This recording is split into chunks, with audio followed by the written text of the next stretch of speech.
Дархан Дала жобасын көріп отырсыздар. Қалалар мен ауылдар, кәсіпорындар мен мәдени орталықтар, іскер адамдар мен өнерлі жандар, кең байтақ елімізді шарлап жүргендегі мақсатымыз оның ғажайып әрі алуан түрлі сұлулығымен сіздерді таныстыру. 25 жыл бойы еліміздің дамуына үлес қосып келе жатқан ақ көңілде қарапайым жандар тұратын елді мекендерге бастайтын мыңдаған жол бар.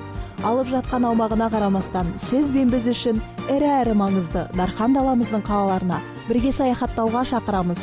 Сонымен Дархан Дала жобасы еліміздің солтүстігіндегі ең ірі қала Петропавлға келіп жетті.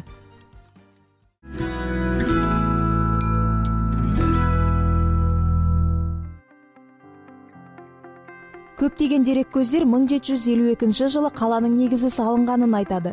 Дәл сол уақытта Әулие Петр қамалының іргетасы қаланған екен. Сондай-ақ ел аузында елді мекеннің Қызылжар атауы сақталған.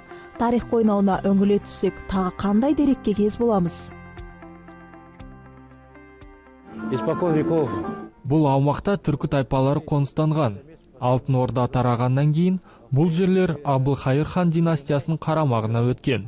Төтемдер елді мекендердің атаулары бойынша қарасаңыз, барлығы түркі тілінде. Петропавлдың бүгінгі күнде тіршілігі қайнап жатқан ескі қалалардың бірі екеніне көзіміз әбден жетті. Оның бүгінгі келбетіне әдемі үйлесе қалған қас беттерінде бірде-бір кірпіші бүлінбеген ескі ғимараттары сөзімізге дәлел. Қала шығармашылық адамдары үшін таптырмас жер. Қонақжай, үлкен қаланың жаяу жүргіншілерге арналған тұтас бір көшесінің бойындағы ерекше мүсіндер мен ескерткіштер, көптеген аллеялар мен саябақтар саяхатшыларды қызықтырады. Адамнан еш сескенбейтін құстарымен таныссаңыз да болады.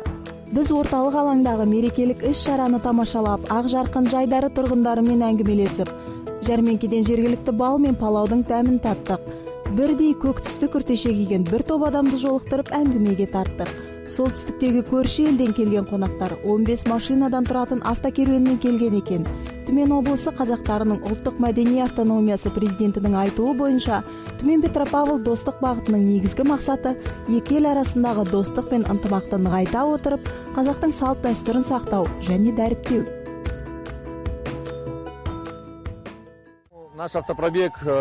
Бұл идеяны осы жылы ғана іске асыра бастадық. Ал келесі жылдан бастап дәстүрге айналдырмақпыз. Келесі жылы Түмен Астана бағытын ұйымдастырып, Экспо 2017 көрмесін ашылуымен байланыстырмақпыз. Мақсатымыз оны ресейліктер арасында насихаттау, осы халықаралық деңгейдегі ірі жобаға назар аударту. Россия, Казахстан, дружба навека!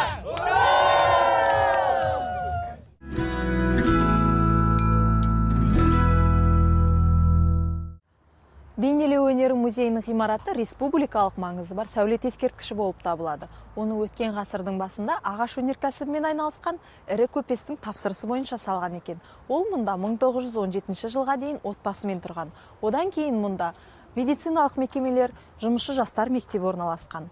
Бүгінде музейде солтүстік Қазақстан облысы суретшілерінің, сондай-ақ еліміздегі бейнелеу өнерінің негізін салған суретшілердің картиналарын көруге болады. Солтүстік Қазақстан облыстық бейнелеу өнері музейі 1989 жылы тарихи өлкетану музейінің бейнелеу өнері бөлімінің негізінде ашылған. Бүгінде мұнда үнемі экспозицияларын жаңартып отыратын 7 зал бар.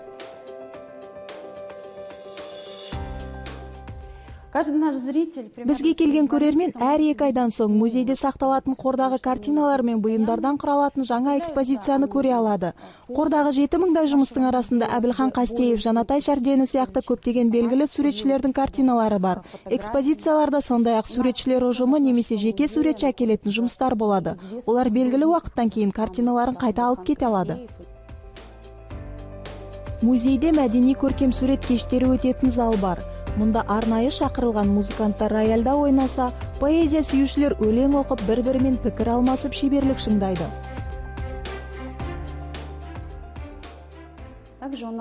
Мектепке дейінгі және мектеп жасындағы балалармен белсенді жұмыс жасаймыз.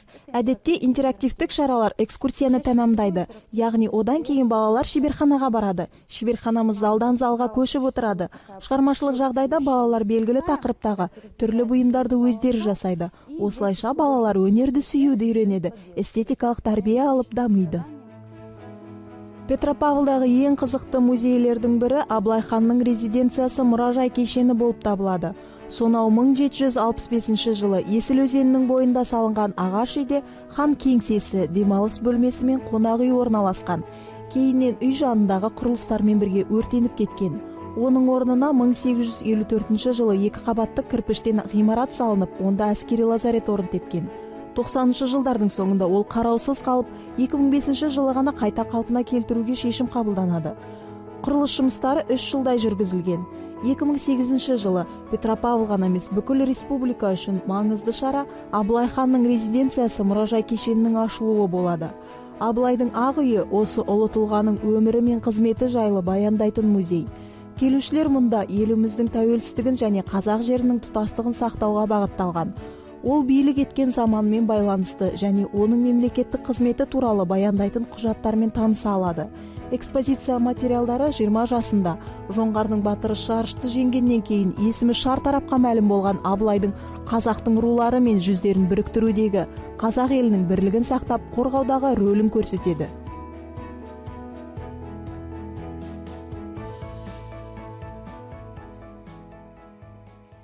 Барлығы біздің резиденциямызда 4 зал. Бірінші зал ол Абылай хан 1711-1770 жылдар аралығында өмір сүрген кезеңіне баяндалады. Екінші зал ол Абылай ханның тынығу залы. Үшінші зал осы біздің тұрған тақ залы, және де 4-ші зал Абылай ханның 1771-1780 жылдар аралығында өмір сүрген кезеңіне баяндалатын зал. Яғни мемлекеттік қайраткер ретінде танылған зал болып есептеледі. Петропавлдағы Абылай хан резиденциясының есігі келушілерге айқара ашық. Тарихын тануға ниеттілерге әрине бұл тамаша мүмкіндік. Бір қуанарлық жай, кешенге оқушылар жиі келеді екен. Бізге мектеп оқушылары, біздің мұражайға студенттер, тұрғындар, қала қонақтары келеді бізге, және де әрине шет елдерден қонақтар келіп жатады.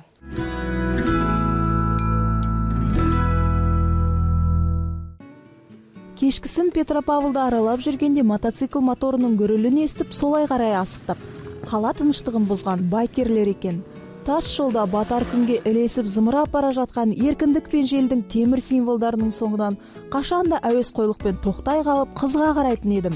Қазақстанның кез келген қаласында темір тұлпардың гүрілі өміріндегі сүйікті әуенге айналған адамдар құрған қоғамдастықтар мен клубтар бар. Осы адамдар үшін бұл қауіпті көліктің маңызы қандай екен? Оларды алға жетелейтін қандай арман мақсаттары бар екен? Бұл туралы солтүстік Қазақстанды шарлап жүрген 30 шақты мүдделес адам жиналған Петропавлдағы Райдер чат тәуелсіз қоғамдастығының жігіттерінен сұрап білдік. Белгілі бір жиналатын жеріміз жоқ. Қаладағы адам аз жүретін, немесе керісінше көп жиналатын жерде әдейі көрініп қалу үшін таңдаймыз. Салауатты өмір салтын ұстанамыз. Ешқайсымыз шылым шекпейміз, алкоголь татып алмаймыз. Өйткені мотоцикл ешқандай қателікті кешірмейді. Спорт, белсенді демалысты насихаттаймыз.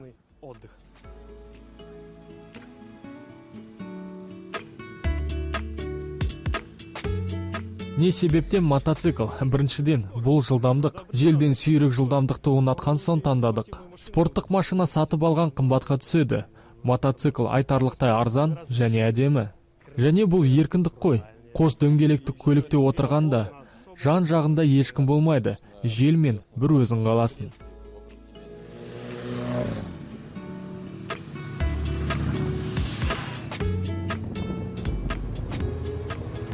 Бүгін еліміздің солтүстігіндегі ең ірі қаланың мәдени өмірімен таныстық. Ал қазір кешкі Петропавлды араламақпыз. Сонымен келесі аптада жүздескенше аман сау болыңыздар.